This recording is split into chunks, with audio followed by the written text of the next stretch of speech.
আসসালামু আলাইকুম এভরিওয়ান। আজকে স্পোকিং ক্লাসের প্রথম ক্লাস। তো আজকে আমি আপনাদেরকে দেখাবো কিভাবে একটা ওয়ার্ডের মাধ্যমে একাধিক সেন্টেন্স তৈরি করা যায়। তো দেখো, ক্যান অর্থ আমরা জানি পারি। ক্যান অর্থ পারি। তো ক্যান শব্দটা দিয়ে যদি আমরা একাধিক সেন্টেন্স বানাই, দেখো আমি যেতে পারি, আমি যদি বলি তো আই ক্যান গো, আমি যেতে পারি, এটা ঠিক থাকবে আমি যেতে পারি। যাওয়া অর্থ গো, তো আই ক্যান গো। যদি বলি আমি খেতে পারি, আই ক্যান ইট, তো আই ক্যান ঠিক থাকবে। এরপরে ইট শব্দটা, ইট অর্থ খাওয়া, ইট শব্দটা ব্যবহার করবে। তো আমি যদি বলি আই ক্যান রাইট, আমি লিখতে পারি, আমি ইংরেজিতে কথা বলতে পারি, আই ক্যান স্পিক ইংলিশ, আমি বুঝতে পারি, আই ক্যান আন্ডারস্ট্যান্ড। তো তারপরে দেখো আই ক্যান, এটা ঠিক রাখবা। এরপরে যদি বলি আমি ঘুমাতে পারি, আমি ঘুমাতে পারি অর্থ হচ্ছে আমি আই ক্যান, তো ঘুমানো ইংরেজি হচ্ছে স্লিপ, আই ক্যান স্লিপ, আমি ঘুমাতে পারি।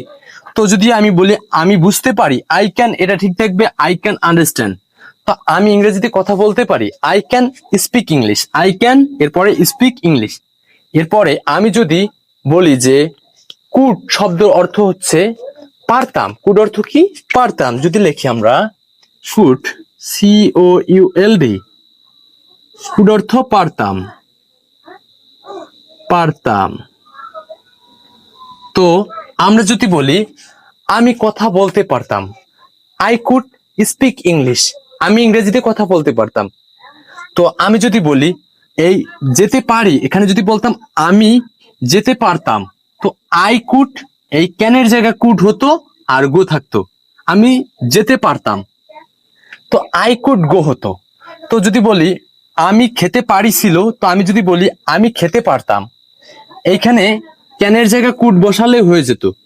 তো আমি লিখতে পারি, এখানে যদি থাকতো আমি লিখতে পারতাম, আই কুড রাইট, আমি লিখতে পারতাম, জাস্ট কুড এইখানে ক্যানের জায়গায় কুড বসালেই হয়ে যেত। যদি আমি বলি যে আমি ঘুমাতে পারতাম, আই কুড স্লিপ, আমি বুঝতে পারতাম, আই আন্ডারস্ট্যান্ড। তো আমি যদি বলি আমি ইংরেজিতে কথা বলতে পারতাম, আই কুড স্পিক ইংলিশ। তো এইভাবে খুব সহজে গ্রামার আর্টিকেল ছাড়া স্পোকিং ক্লাস আমাদের পেজে পেতে আমাদের চ্যানেলটাকে সাবস্ক্রাইব করুন। আর এরকম নিত্য নতুন ভিডিও পেতে আমাদের চ্যানেলটাকে বেশি বেশি শেয়ার করবেন। Thank you watching my video.